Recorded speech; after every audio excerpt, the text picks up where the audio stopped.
Сәлематсыздар ма балалар? Бүгін біз қашықтықтан оқу сабағын бастаймыз. Математика пәні 4-ші сынып 145-ші сабақ. Ортақ тақырыбымыз ғарышқа саяхат. Сабағымыздың тақырыбы есептеудің және есептерді шығарудың тиімді тәсілдері жұлдыздар. Сабағымыздың мақсаты 3-4 амалмен шығаратын есептерді модельдеу және түрлі әдіспен шығару, ең тиімдісін анықтау. Балалар, сабағымызды бастамас бұрын өткенге шолу жасап, көбейтудің қасиеттеріне тоқталайық. Ол үшін бейне жазбаны көреміз. Және осы бейне жазбадан кейін сіздерге тапсырма беріледі. Мұқият тыңдайық. Іске сәт балалар. Қосу мен көбейтудің ауыстырымдылық заңы. Қосылғыштардың орнын ауыстырғаннан қосындының мәні өзгермейді. Көбейткіштердің орнын ауыстырғаннан көбейтіндінің мәні өзгермейді. Мысалдарды қарастырайық. Қосылғыштардың орнын ауыстырғаннан қосындының мәні өзгермейді. 150-ге 40-ты қосса 190 шығады. Ал 40-қа 150-ті қосса 190 шығады. 190 тең 190. 150-ді 40-қа көбейтсе 6000 болады. Ал 40-ты 150-ге көбейтсе де 6000 болады. 6000 тең 6000. Қосу мен көбейтудің терімділік заңы. Екі санның қосындысына үшінші бір санды қосу үшін бірінші санға екінші және үшінші сандардың қосындысын қосады. Екі санның көбейтіндісін үшінші бір санға көбейту үшін бірінші санға екінші және үшінші сандардың көбейтіндісін көбейтсе болады. Мысалдарды қарастырайық. Егер 200-ге 6-ны қосса 206 болады. 206-ға 74-ті қоссақ болады 280. 200-ге 6 мен 74-тің қосындысын қосса да 280 шығады. 280 тең 280. 3-ті 25-ке көбейтеміз 75 болады. 75-ті 4-ке көбейтсек 300 шығады.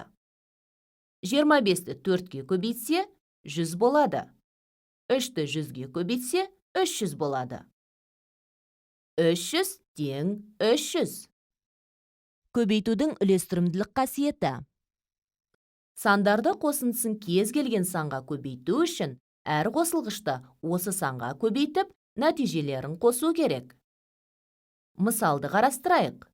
5 санын 100 бен 20 сандарының қосындысына көбейту үшін алдымен 100-ге 20-ны қосады. 120 болады. Содан кейін 120-ны 5-ке көбейтеміз, 600 шығады. Қосуға қатысты көбейтудің терімділік заңы бойынша алдымен 5-ті 100-ге көбейтеміз, 500 болады. Содан кейін 5-ті 20-ға көбейтсек 100 шығады. Шыққан нәтижелерді қосамыз. 600 болады. 600 тең 600. Ендеше 5-ті 100 бен 20 сандарының қосындысына көбейту тең болады 5-тің 100-ге көбейтіндісі мен 5-тің 20-ға көбейтіндісінің қосындысына. Балалар, суретке назар аударайық. Суретте қанша жұлдыз бар? Кәне санап көрейік. Дұрыс айтасыңдар. Барлығы 20 жұлдыз бар екен. Енді осы жұлдыздар неше қатарға орналасқанын табу үшін әртүрлі тәсілдермен орындап көрейік. Сіздерге қосымша түсіндіріп кетейін.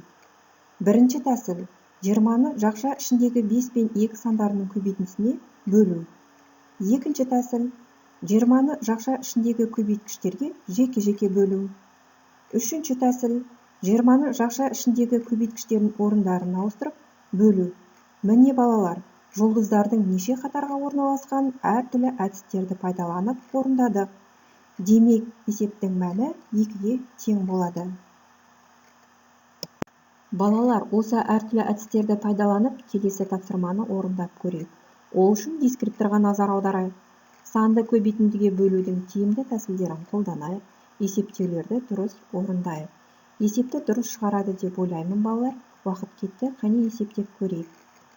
225 бөлінген жақша ішінде 3 көбейтілген 5 сандарының мәні қаншаға тең болады екен балалар? Яғни 15 санына тең болады екен. 210 бөлінген жақша ішінде 3 көбейтілген 7 сандарының көбейтіндісінің мәні 10-ға тең болады екен. Өте дұрыс айтасыңдар балалар. Біз есепті шығаруда әртүрлі тәсілдерді қолданған екенбіз. Номер 3-ші есеп тиімді тәсілмен шығар. Бір кітапта 60 бет, екіншісінде 96 бет бар. Егер күніне 6 беттен оқитын болса, осы кітапты неше күнде оқуға болады? Бұл есепті шығармас бұрын дискрипторға назар аударамыз. Есептің шешуін амалдарды қолданып, өрнек түрінде жазамыз. Есепті шығаруда тиімді тәсілді қолданамыз. Өрнектің мәнін табамыз, есептің жауабын жазады екенбіз. Ал балалар, есепті дұрыс шығаруға тырысайық. Балалар, есептің дұрыстығын тексеріп көрейік. Есептің шарты шешуі жауабы болады. Оны сіздер жақсы білесіздер. Мен сіздерге есептің шешуі мен жауабын көрсетіп тұрмын. Бұл есепте екі кітаптың беттерін қосып, оны бір күнде оқитын бетке бөлетін болса, неше күнде екі кітапты оқып шығуға болатыны анықтауға болады екен. Демек, есептің жауабы 26 күнде оқып бітіреді екен. Сіздердің жауаптарыңызбен сәйкес келді ме балалар? Сабағымызды қорытындылай келе көбейтудің қасиеттерін сәйкестендірейік. Көбейтудің ауыстырымдылық қасиеті. А көбейтілген Б қосылған Б көбейтілген А. Көбейтудің терімділік қасиеті. А көбейтілген жақша ішінде Б көбейтілген С. Жақша жабылған тең.